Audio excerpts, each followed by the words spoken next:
Hi, I'm Multifandom, and I will be reviewing and discussing, I guess you could say, the One Piece episode 633. Pretty much in this episode, it is a very simple but important episode, as many of the beginning arc episodes are. It starts off with Luffy and Franky, who are at the front of the Coliseum near the entry participation, sign up.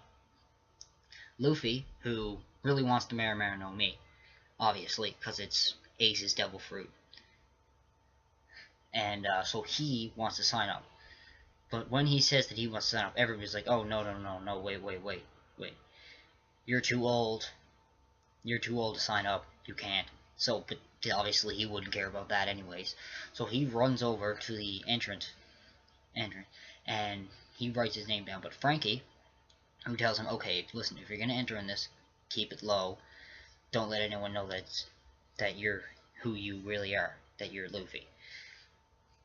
And Luffy, who says okay, and obviously he almost writes down his own name, Luffy, but Franky, who thankfully punched him in the back of the head to tell him what he's doing, he then changed it to Lucy. And then he enters the Coliseum, and then it fast forwards a little bit, and Luffy and the person who was writing down the names goes through a gate and says only participants allowed past this point. So pretty much then Franky and the toy soldier are outside of it, and then Franky, who is with the toy soldier as I just said, he was talking to him a bit, and he says like, you know, it's the toy soldier who yells Doflamingo. And Franky tells him, shush, you gotta be quiet, you can't say this too loud, or we'll. And then he asks, do you know where the factory is? And then the toy soldier yells, the factory, and then Franky again tells him to shush.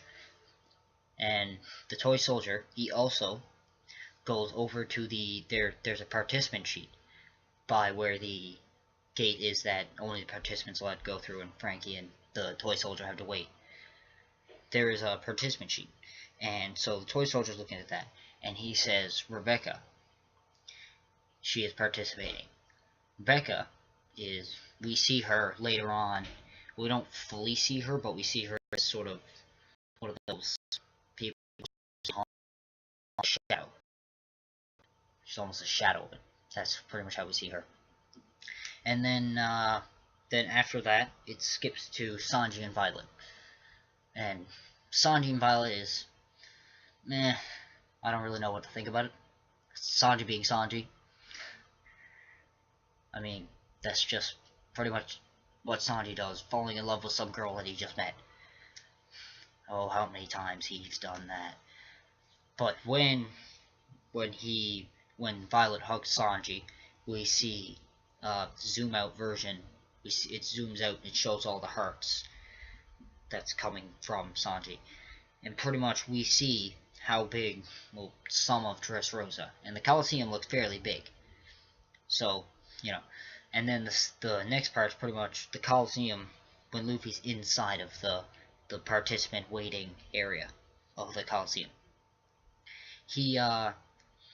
We see him walking through, and, just observing everything like he would, trying to disguise his voice, and then everyone's laughing like, he's too old, why is he here, sort of thing.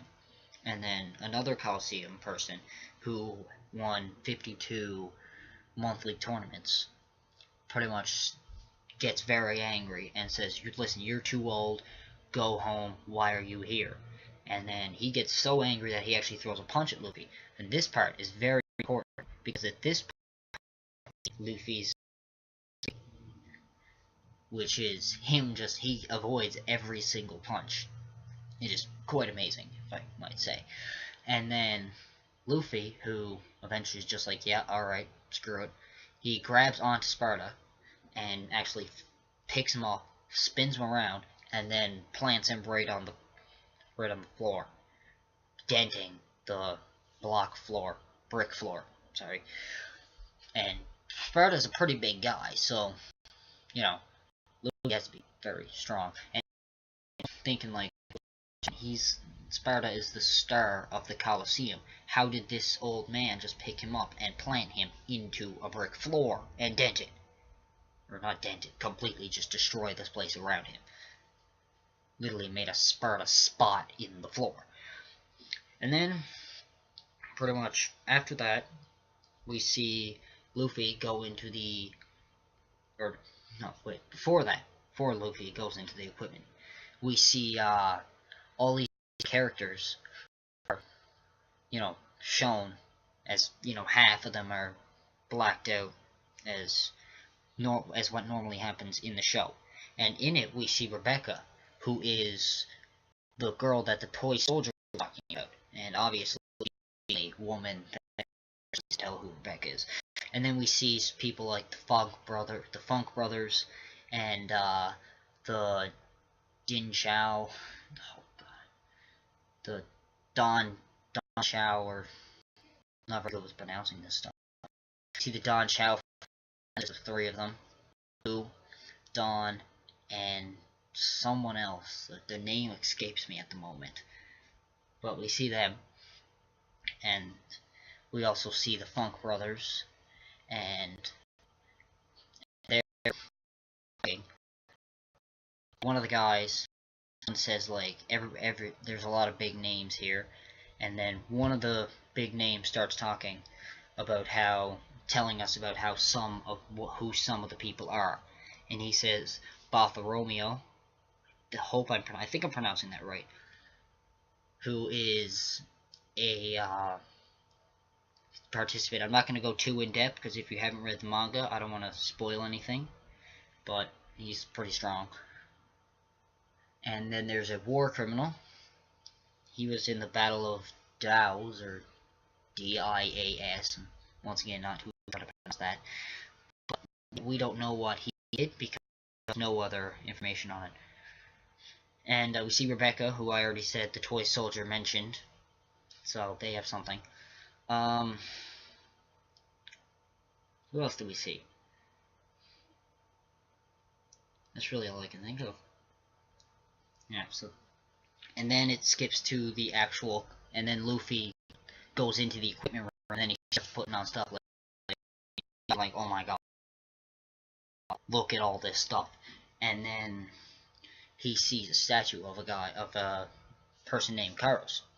Pretty much Kairos was a 40 tournament winner. I don't know if it was, I think it was 40 tournament, if I am correct. He won 40 tournaments, and then they made a statue of him, and then he just disappeared. Nobody knows who he was, you know, nobody knows anything about him except he won that many tournaments. So there's a statue in the equipment room of him. And then as Luffy's putting on stuff, like I said, he's freaking out saying, oh my god, this is so cool, this is so cool. And then we skip to the Colosseum, inside the Colosseum with A-Block. Now this, sorry, now this part is important because they explain the rules of oil. Pretty much, there are 4 blocks, A, B, C, D. Each block will be on, you know, after the previous block is finished. So after A block finished, B will come on, you know, C, D, so on and so forth.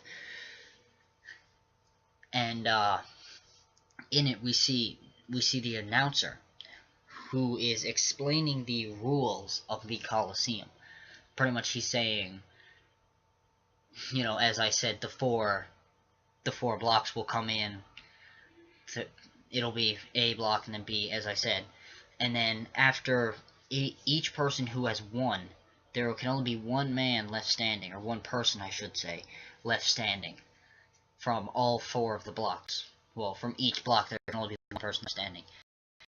The last person who will go into the second round, which is pretty much a battle royal of the 4 winners. So this is important because obviously it tells us what's going to be happening with the tournament. But then he says something about, then he says, Around the Colosseum there is a body of water, and in that body of water is fighting fish, small fighting fish. Well, I shouldn't say small, they're really big, but fighting fish there. They're very small. So pretty much he says, like, the only way you can be eliminated is, I think, knocked out, killed, or fallen into the body of water with the fighting fish, which pretty much means death. Because they will, according to him, they will attack when you fall in, so it's pretty much death. And then he says, well, he says that, and then he says, like, the winner gets the Mera no Mi, which is Flame Fruit, which is Ace's fruit, which Luffy wants, and, well, so does everyone else. It's pretty much a lot of different nations are there, and a lot of big names are there, so it's gonna be a huge battle just for the Mera no Mi, which is one of the strongest Logi type devil fruits in the One Piece world. Then after that, after he explains it, they actually start, and we see how some of them start to fight, and some of them actually gang up on other people. Like, there's a giant guy, and 3 people jump on his face and start attacking, and then another guy comes over with a sword and says, "Take this," and he slashes him in the leg, and then the giant falls over, and he actually falls into the body of water, taking him and 3 others with him. Now, we don't see what happens under, so, you know, it's up to your imagination what happens. And then after that, they skip to back inside the equipment room, where pretty much Luffy is still saying, "Oh my god, this is so cool, like, I wish Usopp and Zoro were here. They would love it."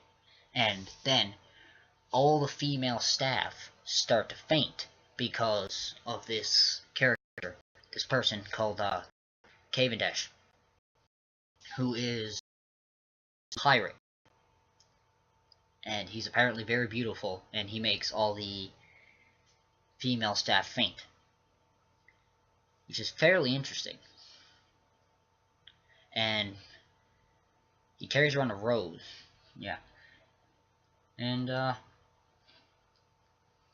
well, and he obviously says, like, you should just give up now, the Mera no Mi is mine, as has everyone else said. Because they all want it, as you would think. As I said, it's one of the strongest. And, yeah, that's pretty much my review of 633 of One Piece. Like, subscribe, share, you know, so I can get it out there, as I'm a new YouTuber and would like more people with my videos. And, yeah, bye.